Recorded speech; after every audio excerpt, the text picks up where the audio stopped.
Oh, how wonderful. Okay, this is one of those, red light freeze moments. Shannon Grove, our wonderful representative Shannon Grove is here to speak to us. Shannon, thank you so much for being here. Okay, so welcome. Thank you.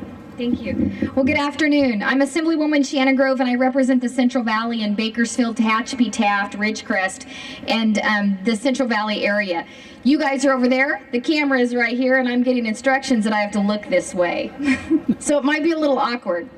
Anyways, I wanted to tell you that I don't know what God was thinking when He put a military I'm the first female veteran that ever served on the assembly floor, served in the United States Army. So I don't know what God was thinking when He put somebody who is a military veteran, who's a gun-carrying, Bible-thumping, Spirit-filled believer, who's a business owner that has a lot of employees in this state and is very frustrated with what the state is doing to businesses and our rights and our freedoms. I believe in our Constitution and I support it on a daily basis. So I'm not sure what God was doing when He brought me here, because I am way like a fish out of water, okay, here. But I do want to share with you a little bit. I want to share with you, you guys, and I know I'm preaching to the choir, but you guys are doing the right thing. If we lose the integrity of our vote and the process of our vote for elections, we lose every freedom, and this nation will fall like other nations have fell. There's no doubt in my mind that that's what's going to happen. That's why we've got to stand up and protect the right of our vote to be counted. Only the proper and eligible votes should be counted, and making sure that the integrity of a vote is sustained. I have a few quotes here that were put together. Founding Father Samuel Adams says that the people alone have an unconscionable, inalienable, and indefensible, sorry, I got it on my notes, right to institute government and to reform, alter, or totally change the same government when their protection, safety, and prosperity and happiness require it. It's about time for a change, and I'm not talking about Obama's change. So that's something that desperately needs to be done, and you guys are the remnant. And let me tell you, God does amazing things with remnants. Amazing things with remnants, and you guys are the remnant. And when this remnant travels throughout this state and throughout this nation on the issues of election integrity and our right to protect our vote, the nation's got to stand up and look.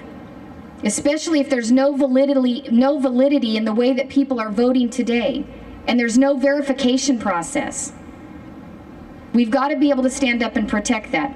Another founding father, Samuel Adams, also declared, "Let each citizen remember that at the moment of his offering his vote, or her vote, that he is executing one of the most solemn trusts in human society, which he is accountable to God and country." Your vote should be one of the most important things that you do. Your vote is very important, and your vote counts. And to think that your vote doesn't count, I think that's why we lose a lot of elections these days, is because people believe their vote doesn't count and they sit at home. Well, let me tell you something. Being up here and fighting this fight every day in the den that I'm in, don't come talk to me if you didn't vote.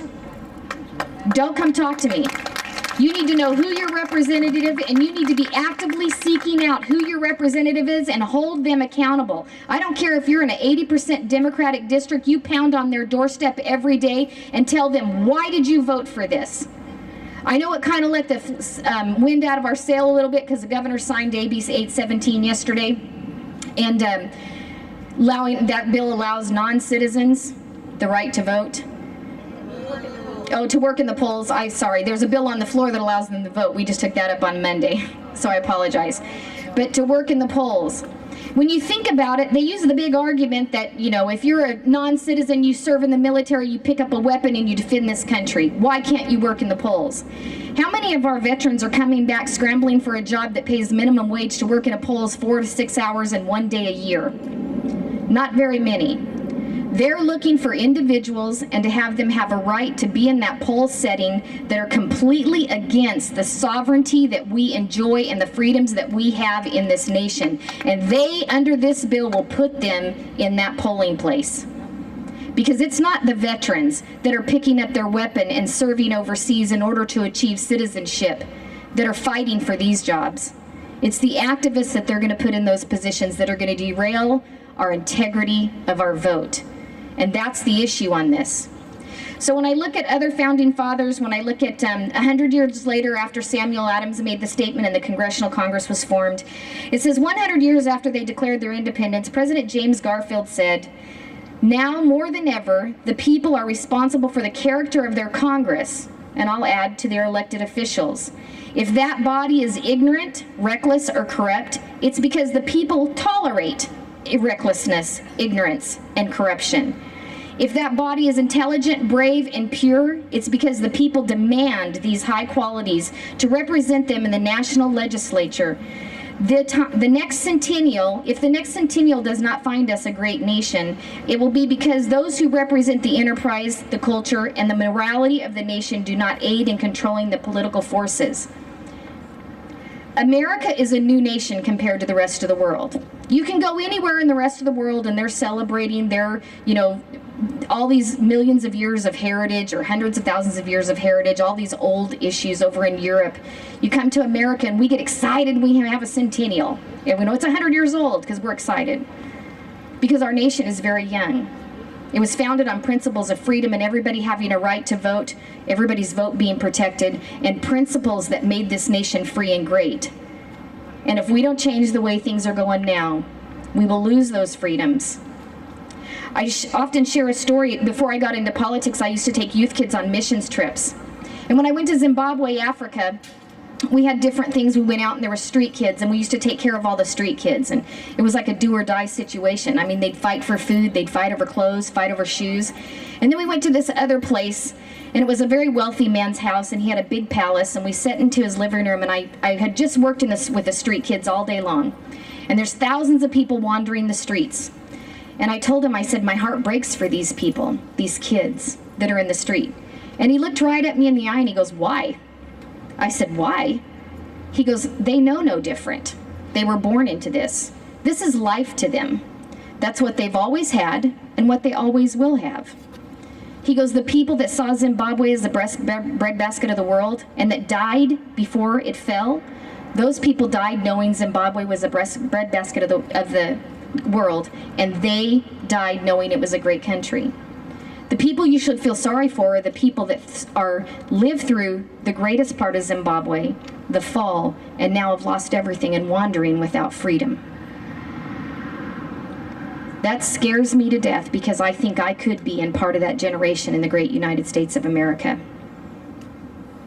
The people who went before us, World War II survivors and World War II people that have passed on, or World War I survivors, or that have World War I warriors that have passed on, they know the United States of America is a great nation.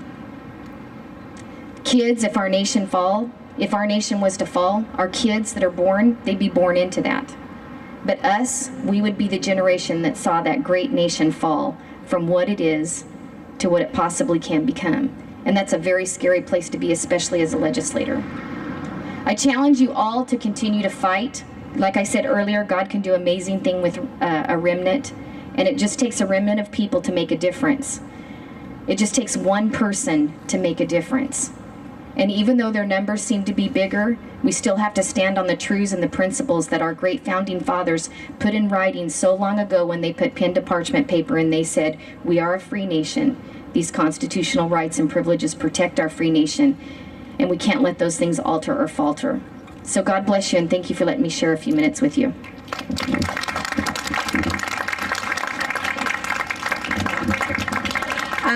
I wanted Sharon just stay real quick because, not Sharon, Shannon. Shannon has been one of our greatest supporters, and I just want to say thank you. I want to find out how many of your constituents are here. How many of you have the blessing of having a Congress, an Assemblywoman? Yeah, I got big plans for you. No. This makes such a difference to have Shannon be there standing in the trenches and standing for us. So can you please give her a big round of applause and support what she is doing. There's a cost to pay when you stand for right. Thank you. Shannon, are you up for adoption? Susan wants to know if she's up for adoption.